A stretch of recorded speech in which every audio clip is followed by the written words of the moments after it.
Are you a tea person or a coffee person? Tea.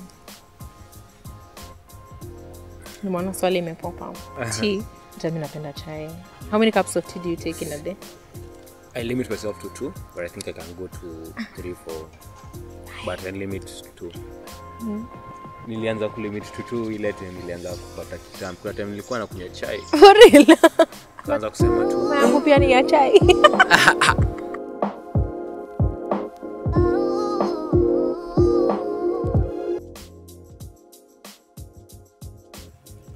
Hey guys, hope you've been having a wonderful week. So today we have a very interesting topic as usual. I want us to discuss about alcoholism. Most of us enjoy having drinks with our friends at a good time, having a good vibe during the weekend, but when is alcohol too much for you? Today we'll be having a guest who's going to be taking us through that. Her name is Ritta Kamau. I'll let her introduce herself and let us know what she does. So welcome, Ritta. Thank you for having me, Myles. My name is Ritta Kamau. I am a mental health advocate, among other things. I have a bachelor's degree in procurement and contract management, and I also do freelancing. I'm passionate about mental health. It's a topic I feel we need to talk more about. Issues like alcohol, self-esteem, self-awareness, self-development, and such things. Yeah, so that is me in a box. Alright. Yeah. Thank you for joining us today.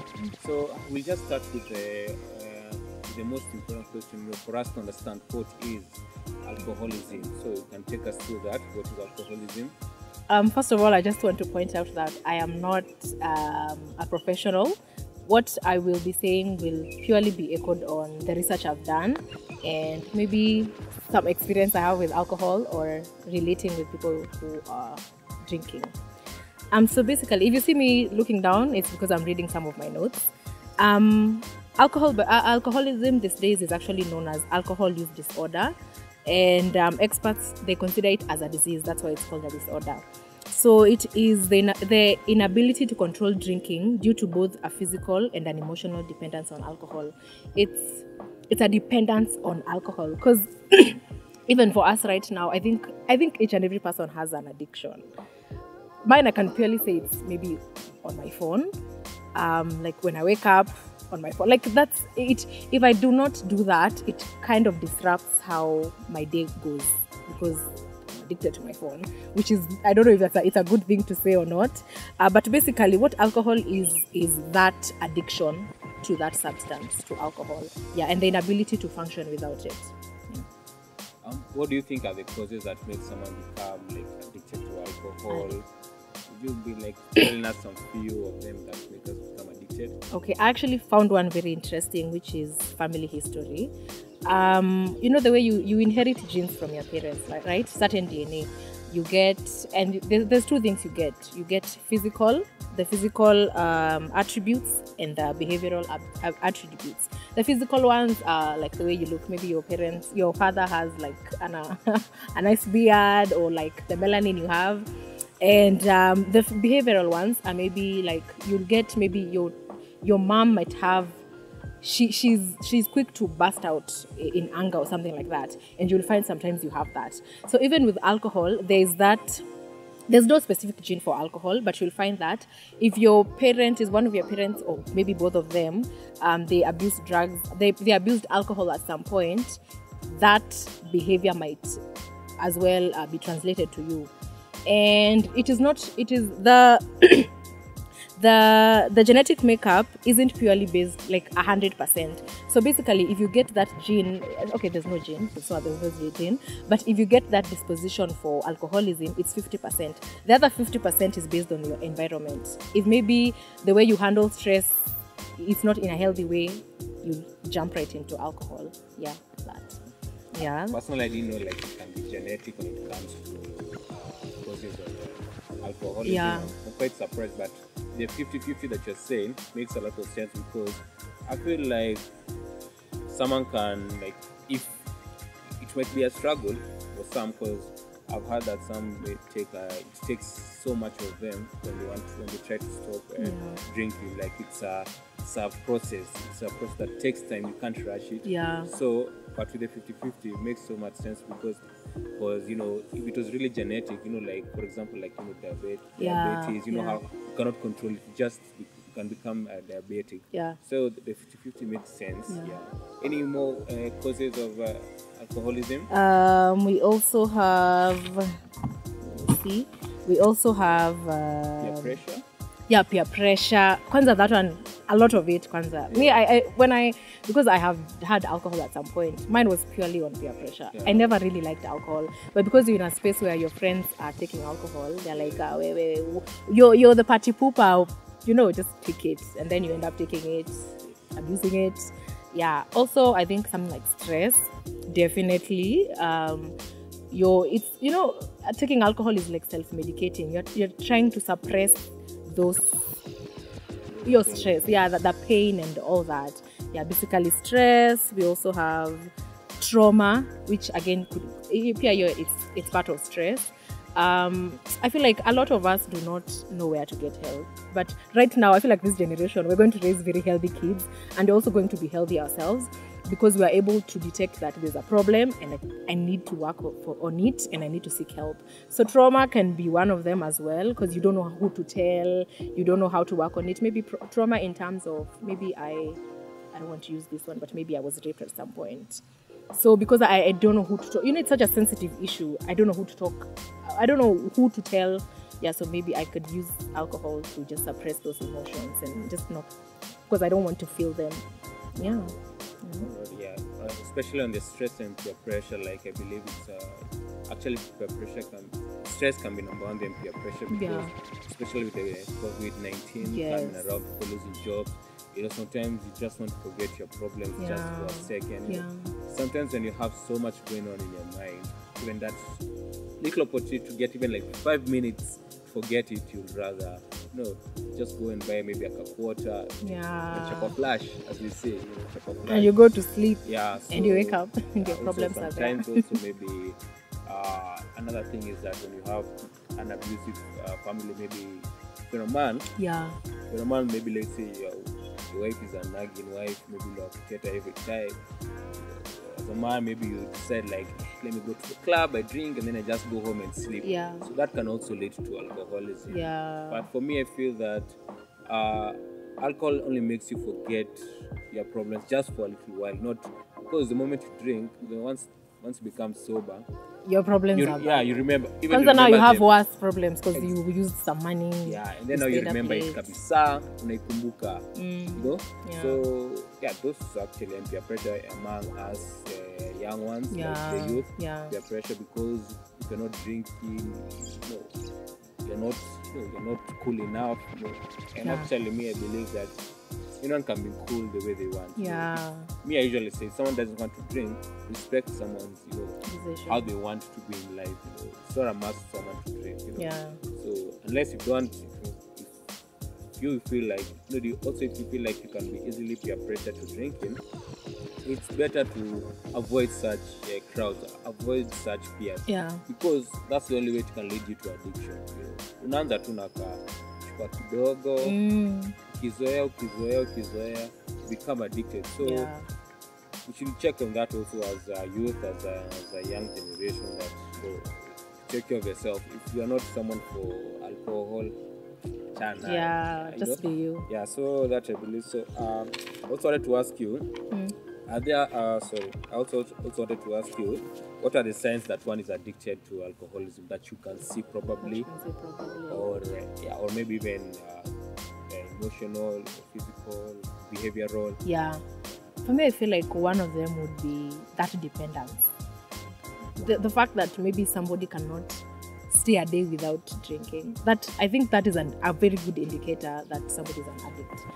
And there's some I found very interesting, and they were saying that when a man drinks more than 15 drinks per week, that is a good indicator. And for a woman, it's 12 drinks per week. Like in a whole week, you can find somebody has taken 15 bottles of beer. That one is a good indicator that somebody is an addict. For a male, and for a female is 12.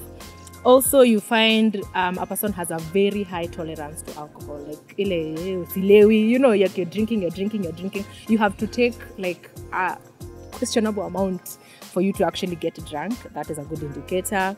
As well, you can find somebody has to begin their day with that. For them to actually be pumped up for the day, to function normally, they have to do that. Things like drinking when you're not supposed to be drinking. Maybe you are at work, in a matatu, like you're just finding small excuses to drink. Another one is, this one I found very interesting, is avoiding contact with loved ones. I feel this one comes from a point of judgment. You don't want to be judged. You don't want people questioning why you're doing this. Because, deep down, you're wrong. I feel like as human beings, we know when we're doing the wrong thing. We know. It's just that we'll try to accept. We don't want to accept it. But you sometimes withdraw. You find they'll become very withdrawn from family members and loved ones. They will not be attending functions that they are supposed to be attending, like important functions. Also drinking alone. When you start drinking alone, that's when you know it's bad. Another one is being violent or angry when asked about their drinking habits. Another one is poor personal hygiene. You find that somebody they're not interested in taking care of themselves. That one actually is a very good indicator. Yeah, especially the one that you said about which is true. Like, as you said, humans know when they're doing something wrong. Like, subconsciously that, I think I'm drinking too much. Yeah. Then you're like they have said, don't be judged. So you like feature, and then, but now you come with a smell. Then the one you're saying that you drink maybe at weird hours. For example, maybe early in the morning. It's unhealthy to drink alcohol in the morning because of hangover and all that. Also, as you say, tolerance, I also believe that can be an indicator. Zinga. Well. Yeah, so those are actually signs. Or even maybe you see someone used to be neat, dressed well, and then start seeing them like they're not themselves. You can just tell you're okay, this is not the person I know. This is not someone just typically changes because even health-wise you change. Maybe someone who used to be big. Anaconda, or they used to be small, they get big. Yeah, especially because of actually the beers and also so we should also talk about everyone gets into a relationship, even people who are addicted to alcohol get into a relationship. So how can we deal with being in a relationship with an addict? How can both partners make it healthy? First of all, I feel like it's hard to be in a healthy relationship with an addict.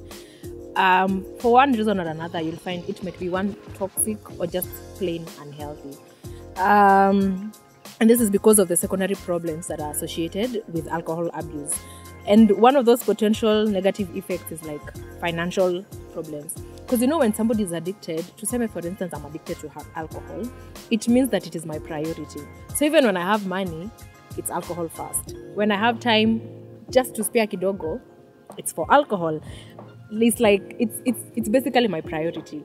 So basically, if you are my partner and I'm abusing alcohol or I'm addicted to alcohol, you'll find that one, if I have money and maybe we have projects we're supposed to do with you, I will prioritize alcohol.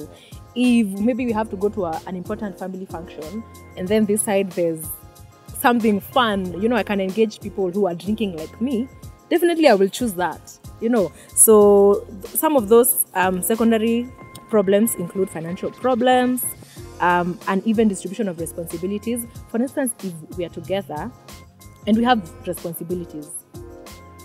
Yesterday, I went out. I got really, really drunk. And then in the morning, we're supposed to work on something. Maybe we're supposed to shoot this video.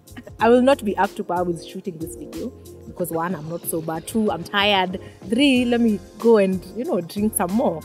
Another one is infidelity. Definitely that one is just a no-brainer. Nobody wants to get cheated on. And when you're abusing, when you're not in your right mind, you will definitely make decisions that are questionable or that are not favorable to my partner. yeah, so infidelity, and then we have legal trouble. Maybe I'm drunk driving, nishikwe, or I stay out too late past curfew, I get arrested. I fight in the club, I get arrested, some of those. And then poor mental health. If I have a poor mental health and you're my partner, basically I'm going to affect you because I'm not going to be functioning. I'm not going to be healthy for you. Another one is maybe separation, which who wants to deal with a breakup? Yeah. Yeah. Okay, yeah, that's true. Yeah. Especially, I think you've explained it so well, and personally, I've gotten some good things from there. Yeah. And actually, it can be very hard to be in a healthy. But also, what I can say, like, is that also for me, I think that if, for example, my partner is an alcoholic, Yeah. is quite an alcoholic, I think I will first I'll mention to them that, hey, I think you have a problem. I'll help them through. If I feel like the relationship cannot end, I'll try and help them through the process. You will go for the AA meetings. But first of all, what if I am your partner and I am drinking? How are you going to approach me? First of all, we have already said I don't want to be judged. I don't want to feel judged. I'll have to come point blank. Point blank, period. Because if you're my partner, I'll just have to tell you that you're my partner. But if you're a friend, pole too. Yeah, tough love. If you're my partner, if I love you enough, I should let you know. Yeah. That's what I say. You have to just be honest, So, and then, especially right now in the, Kitambo, I don't know if you used to know. I know you know this, but I don't know, correct me if I'm wrong, but it used to be a taboo women drink. Yes, it is. But nowadays, women are not judged for drinking. Everyone can drink, So, there's usually a saying that people say, men say that, hey, there's your day, man. So I think for me, I'll tell my partner that, I think, I control it, I help her through. If it's not so much, if she's not so much addicted, unamsaidia, unamwambia, hey, leo usikate, relax, But now if she's too much, because even, before you help someone, they have to help themselves. Yeah. You have to accept that you're an alcoholic before you get help. Because if you don't accept yourself, you can't be helped because you'll be in denial. You'll be like, I'm not needed. So even those AA meetings will not help. But if need be, but loved one doesn't mean only partner. It can mean also your brother, your sister, your mother, your father. I know for parents it can be hard to tell them because they're your parents. They know what's right and wrong. Yeah. But ni pole too. But first and foremost, how you have to mention. For me, I think you have to mention to them that I think you have an issue, and then you try and help them to control it. So you sit down with them, you tell them you control their drinking for fast, And then controlling feels like a big word. Because me, if we're dating and you're controlling my drinking, first of all, I'll feel like, why are you controlling my drinking? Because addicted. You're my partner. You just tell her maybe 2 beers.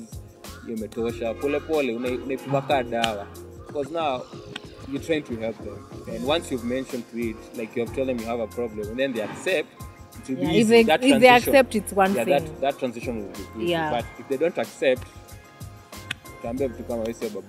exactly. Because that's me. What I'm feeling like, they'll just be like, "Why you? We're in a free country, we're in another century. This is not where you tell me what to do and I do it. I'm going to do what I want to do, But I get it, And also, I feel like I don't know if we are as open to doing therapy, but I feel like that would something that would help.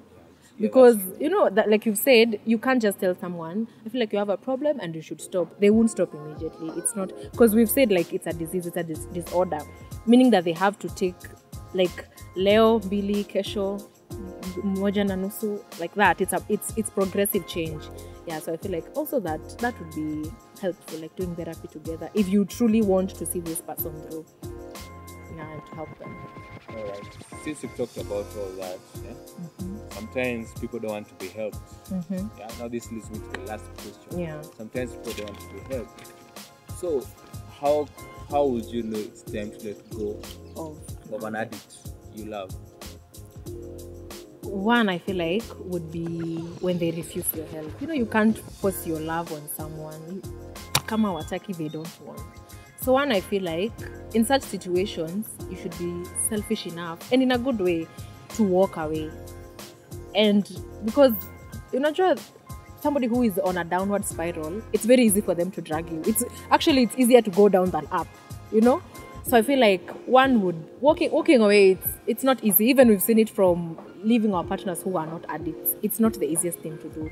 But separating yourself physically and emotionally, like getting yourself out of that situation, I feel like would be very helpful, which is hard as well. When you love somebody, it's so hard to walk away. But yeah, just that tough love on yourself, walking away. If this is something that will trigger them to maybe control their drinking, then well and good, maybe you can work on that. Another thing I saw repeatedly actually was to write down things you'd like to change as part of your goal of letting them go. Maybe for instance, we had goals together, but then now because of misusing funds, maybe our savings, you've misused our savings. You're always bringing people to the house to drink. Now I have to set my own personal goals of how I want my life to look like. What do I want out of my life? What do I see when I picture my life minus you? What does that look like? Yeah, and just writing down those goals. And if you relapse, just not condemning yourself, rewriting them and going about just working on them. Another thing is finding things you enjoy doing for yourself and working on creating the life you want without the inclusion of the addict. This one is just repeating the other point. Just finding your own space without the inclusion of the addict. Yeah, it's tough love, but I feel like it's necessary. It's very necessary. You should always put yourself first. Yes, you should always put yourself first. Yeah, I believe that's true. And also, sometimes someone can become very nagging. So that process of repeating the same thing, it can be tiresome, especially you're in a world whereby things are really moving fast and there are bigger problems. Yes, I'm not trying to say alcoholism is not our issue. Yeah. But the moment someone accepts that they have an issue with it, it becomes simpler to deal with it. But when someone is becoming I always feel, I don't know, but sometimes you can know it by yourself that there is an issue. Yeah. So it's you to take, like I usually say, for you to stop being an addict, whichever drug substance, whether alcohol, whether any other, you have to start to say, hey, I think I'm doing too much. Yeah. I think I'm doing too much. You start with yourself. And then, at least now when someone tells you, okay, you are really right, and then it will be easier for you to transition. Yeah. So sometimes you can let go because, for example, if let's say, a man is addicted to alcohol, he can become abusive, for example. Maybe, he comes in the evening drunk, he hasn't brought any supper. Actually, for example, for a man, his priorities will change. He focus so much on alcoholism and not the family. And with that, you'll see that he'll be like, actually, family, school fees. Yeah, it's a downward spiral. Yeah. Like the responsibilities of a man in the family, he's not doing it. Then what does that lead? The kids are hungry, the kids have not gone to school, They've been neglected emotionally, financially. Then, like the one you say that, infidelity, such things. Yeah. Has another spouse. Yeah. And that can lead also, if maybe, for example, one gets unprotected sex, you can get, sexual disease. Yeah. And then that one will make the wife to be exposed, to such things. Yeah. Or having even kids outside of the marriage. It will lead to other issues that so many other issues. Been avoided. Yeah. So I believe that one has to. It's good sometimes. Let go. If someone doesn't want to help. Even you'll be helping that person by letting them go, because they'll realize, for example, if you are maybe the love of their life, once you decide to be, don't want it no more, the person will, wake up, will be like, okay, I'm on the rock, Then, so sometimes you'll be helping them indirectly, but now they'll thank you later in life. Now once they are clean, they'll be like, oh my God, Ritta really helped me through this, So I think you've explained to us. I did some good research. Exactly. Yeah. Thank you so much. I really appreciate it. So thank you for joining us today. Yeah. Thanks for having a meeting with us. Thank you also for having me. Hope to see you soon again. Invite me. For sure. Yeah. Yeah, I know you. Yeah, it's not easy for someone just to come to the show just like that. You have to plan and also to give. I usually say time is really expensive. So you've offered us your time and we really appreciate it so much. Thank you. Yeah. So to our viewers, I hope you've learned something. Personally, I have, and that's all about alcoholism. So if you have any issues relating to alcoholism, kindly let us know and we can help you through that. And more so, you're not alone in this. I always say that you're not alone. So anything is doable, any challenge you can deal. We are humans. Yeah. We are humans. Humans, we have dealt with so many challenges in life, and you can deal with also alcoholism. So don't think you are an issue with it.